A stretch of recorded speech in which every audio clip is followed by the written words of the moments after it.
मैं हूँ काशी विद्यापीठ से पढ़ा हुआ विद्वान पुरुष, और ये तीनों अनपढ़ बैठे थे। इन ना बेरा क्या है का भी, और इनको भी बराबर हमारे जो कि मेरे समान इनको वो दक्षिणा दी गई है रोजाना। अब राजा ने मंत्री का निराश का डी भाई क्यों, तो आपने क्या देखा यहाँ पर? अब मंत्री फंस गया भाई।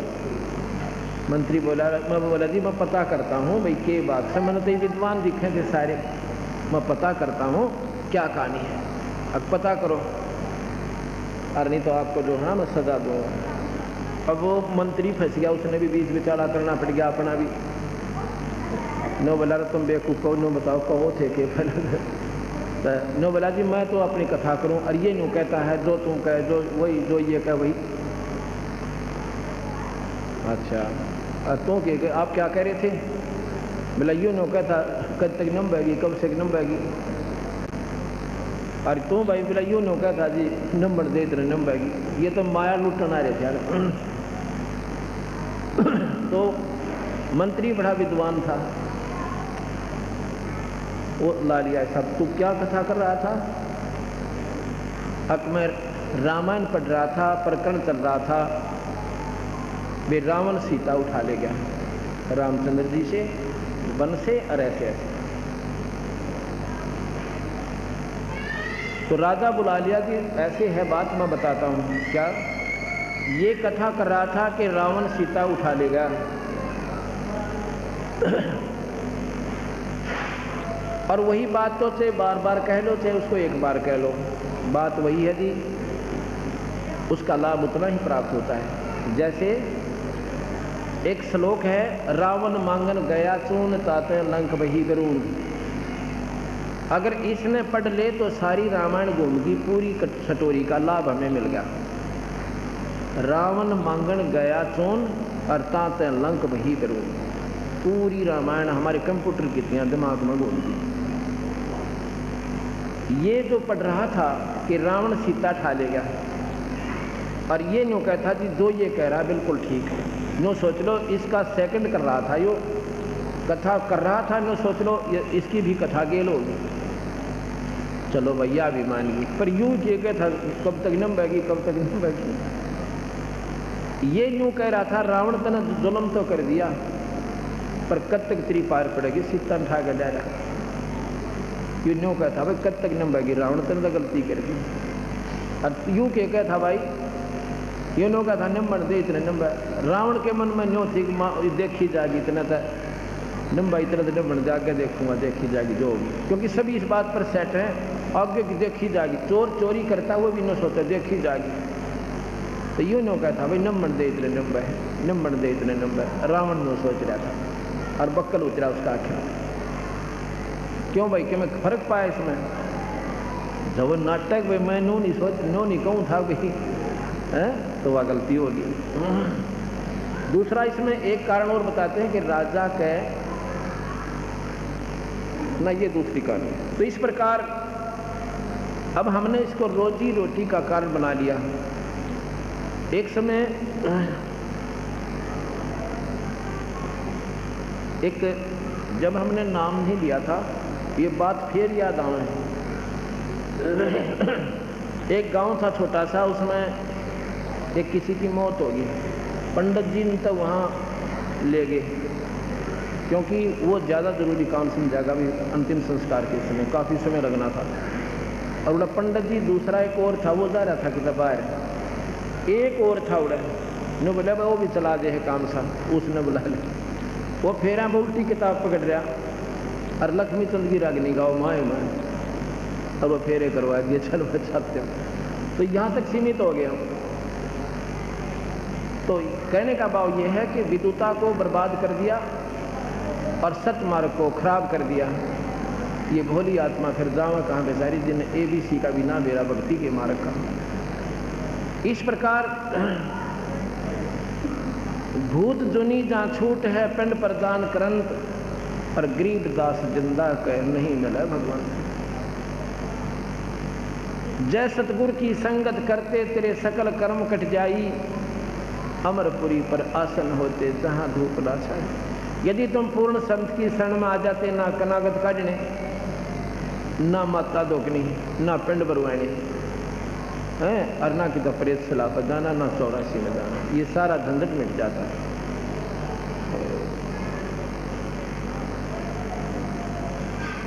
अब हम जितने भी हमारे कबीर पंथ अब संबंधित हमारे से हुए हैं, ना तो हम कोई कनागत निकालेंगे और ना कि तो माता दोकन जावांगे।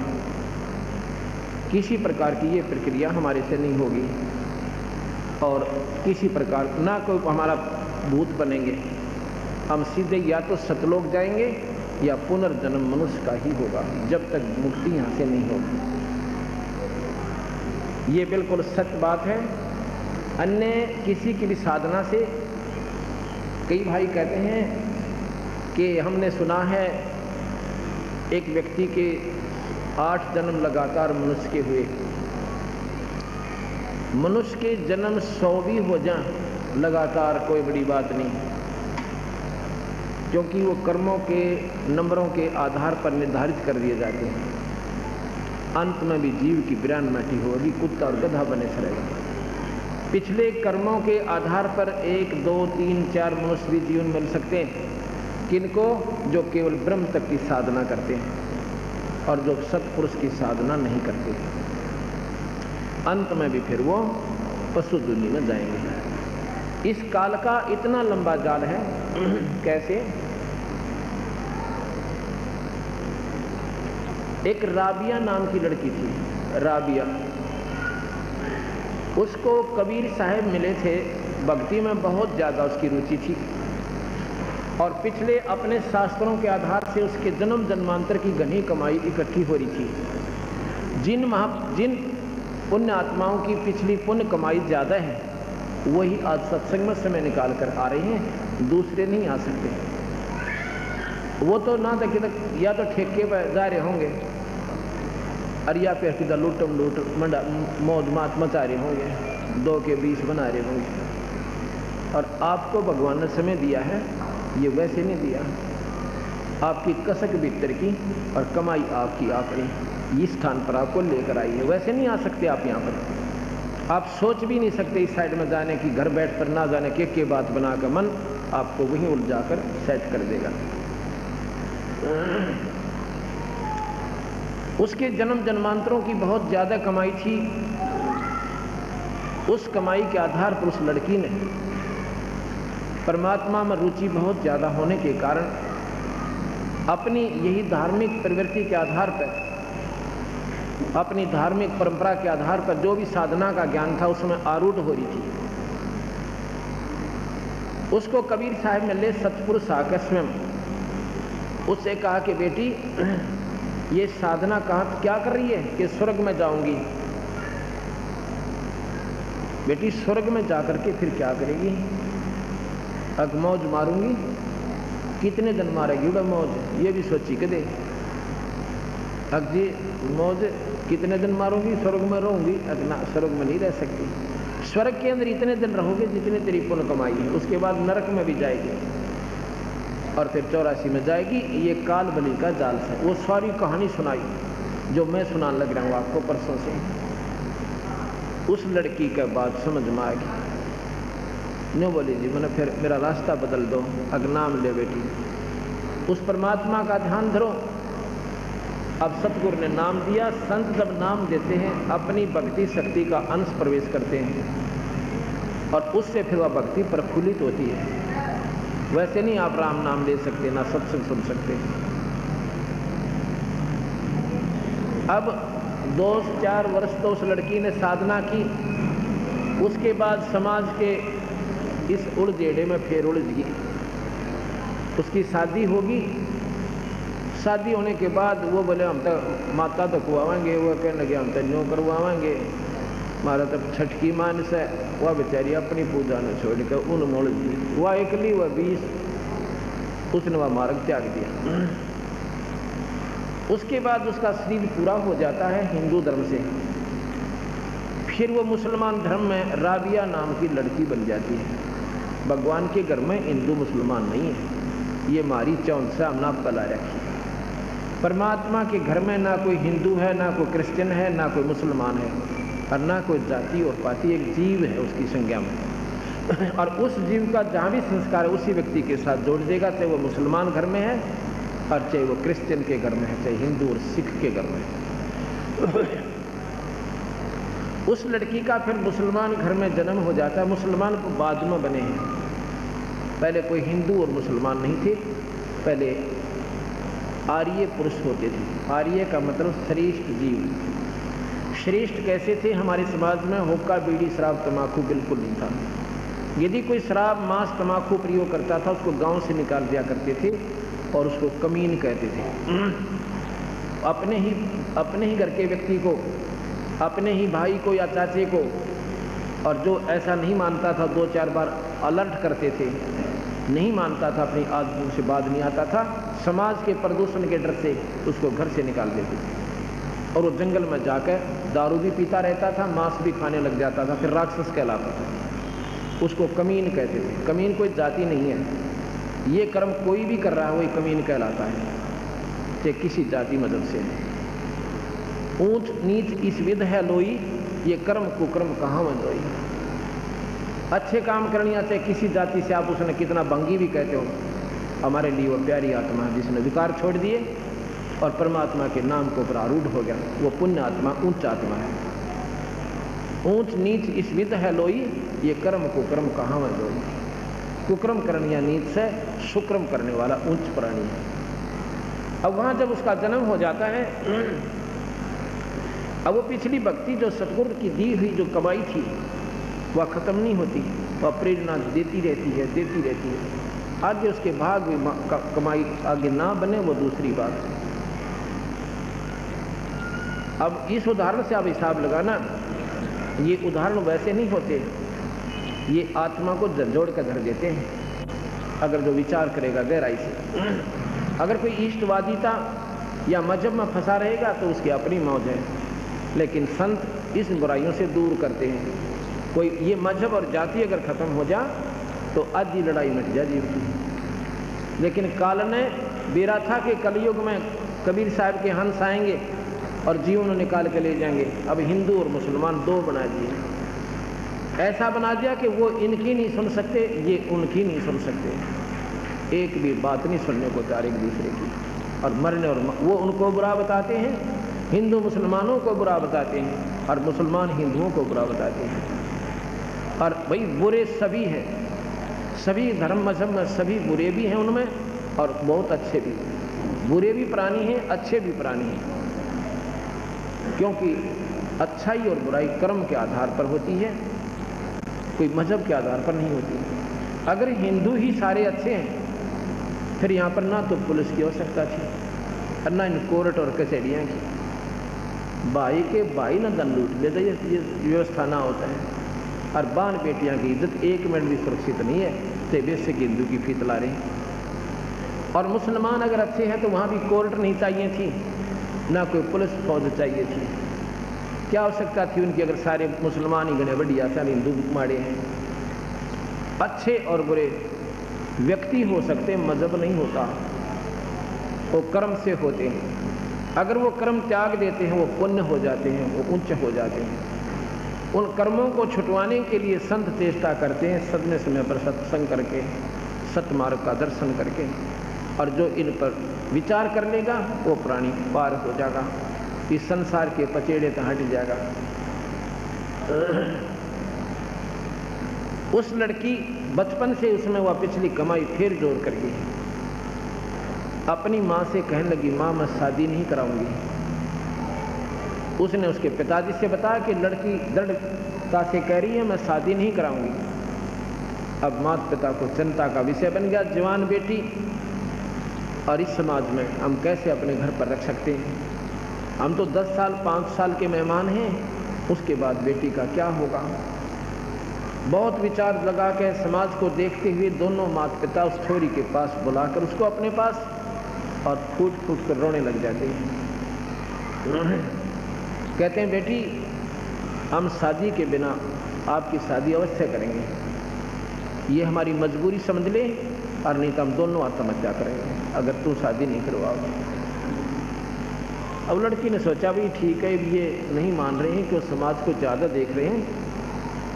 उसने हाँ भर ली, ठीक है मैं शादी करवा लेती हूँ, लेकिन मन में संकल्प कर लिया कि मैं अपने आने वाले उस पति से बात करूँगी।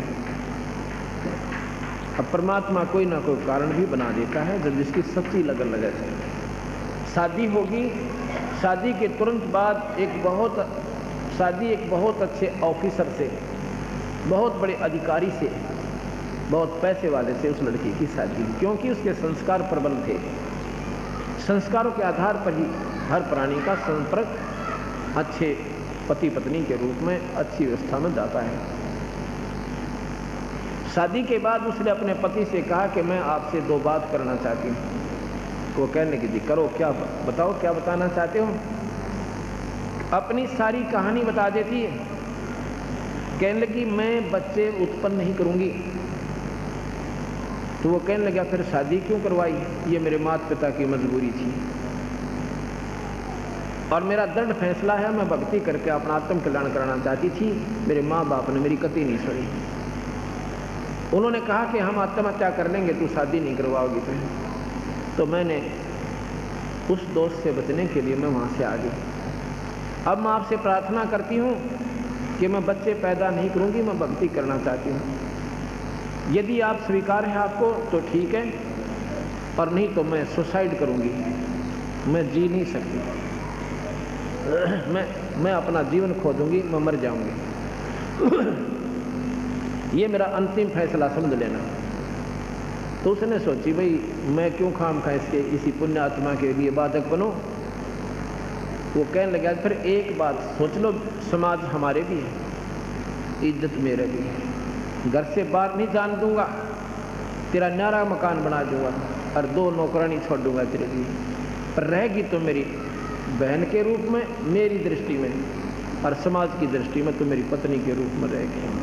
ने बोली मन मंजूर है।